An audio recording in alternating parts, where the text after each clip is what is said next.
Shanae, what about the other side of it, the Celtics? Oh, yeah. You said it was remarkable. You said the word remarkable. That's what I'm using to describe Boston this year. A lot of people thought this was going to be a gap year. It's turning out to be a very, very solid, a good year for the Boston Celtics. They're third in the East, and now they get a big. That is very important for them, especially if they're going to go up and try to make some noise in the postseason. And with Vooch, he fits that Missoula system, y'all. That guy can shoot. He's shooting, I think, 37% from three. He's big and strong. He's not afraid. He doesn't, like, really run away from physicality. Look at this right here. Knocked down. Joe Mazzulla's like, this could work for me. I can do something with this. This is a good step in the right direction for a team that we thought, they were selling off pieces a couple, after the championship. It was difficult after Jason Tatum's injury. Now you've built back in a way that I'm actually quite surprised at how quick the turnaround has been. Bobby, your thoughts? Well, to get something, you got to give up something. I mean, Anthony Simons had been pretty good with Boston. Really this year. good off the bench. Six-man numbers here, and there was a somewhat of I think more of a void for the playoffs because Nemes Queta has been pretty good holding down the fort for Boston right now. But you get an established player in Nikola Vucevic, double expiring contract, so there's some financial savings here. But I think this move is made for more for April and May, less for the rest of the regular And we still don't know the Tatum of it all, right? Like he has not decided when and if he's coming back. So Tatum is an outlier, a major thing we don't know about. Right. Vucevic is the type of player that Al Horford. What's up, everyone? Welcome back. The trade deadline dominoes are falling, and one of the most interesting moves is a straight-up swap between two teams at very different crossroads. The Boston Celtics sending young gun Anthony Simons to the Chicago Bulls for veteran big man Nikola Vucevic.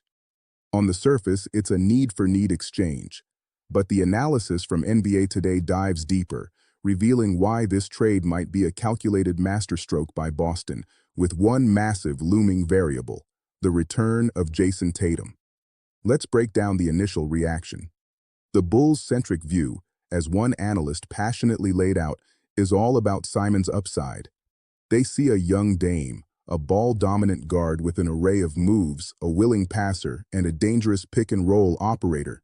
For a Chicago team stuck in the middle, snagging a 24-year-old with that pedigree is a solid pivot toward a new backcourt identity. But the real meat of the analysis and why Boston might have won this trade starts when they flip the script to the Celtics' perspective. The analyst uses the word remarkable to describe Boston's season, a team many thought would be in a gap year after their championship run and Tatum's injury, now sitting third in the East. This trade isn't about the regular season. It's a playoff-specific move. Here's the breakdown. The need. The Celtics have been relying on young Mfiondu Kabengele. He's been serviceable, but Vucevic is an established, starting-caliber center. He provides size, strength, and crucially, shooting, 37% from three. He fits the Missoula system as a stretch five who can space the floor for Jaylen Brown and potentially a returning Tatum. He doesn't shy away from physicality, a must for the playoff grind. The playoff calculus. As one analyst states plainly, this move is made for more for April and May, less for the rest of the rest.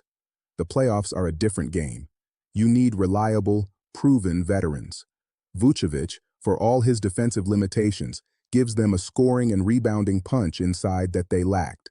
He's the type of skilled big, like Al Horford and Kristaps Porzingis before him, they've won with.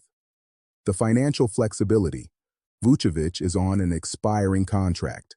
This is huge. Boston gives up a valuable young asset in Simons, but they gain financial optionality. It's a win-now move that doesn't handcuff their future. But then, the analysts drop the bombshell that changes the entire context of this trade. And we still don't know the Tatum of it all. This Tatum is an outlier, a major thing we don't know about. Think about that. This trade can't be fully evaluated until we know if and when Jason Tatum returns. If Tatum comes back, this move looks genius. Vucevic's floor spacing and passing create a perfect offensive hub to ease Tatum back in, taking playmaking pressure off him and Brown. The Celtics instantly morph from a surprise playoff team back into a legitimate contender with a formidable, versatile frontcourt. If Tatum doesn't return this season, the trade is still a solid upgrade for a playoff push, but it's a heavier price to pay for a second-round ceiling. The analysts speculate that moving Simons might also be about clearing the deck and a role for Tatum's eventual return, whenever that may be. For Chicago, it's a classic rebuild move. They get younger, add a backcourt piece with star potential, and likely have more moves coming, as hinted with Kobe White and Ayo Dosunmu. They're playing the long game. In the end, this analysis shows that the winner of this trade isn't clear-cut. It's a high-risk, high-reward move by Boston that hinges entirely on the health of their franchise superstar. It's a bet that Vucevic's veteran skills are the missing piece for a deep playoff run, with or without Tatum, but especially with him. What do you think? Did the Celtics pay too much, Simons, for a rental big man? Or is Vucevic exactly the piece they need to solidify their roster for a serious playoff run? And how much does the Tatum variable swing your opinion?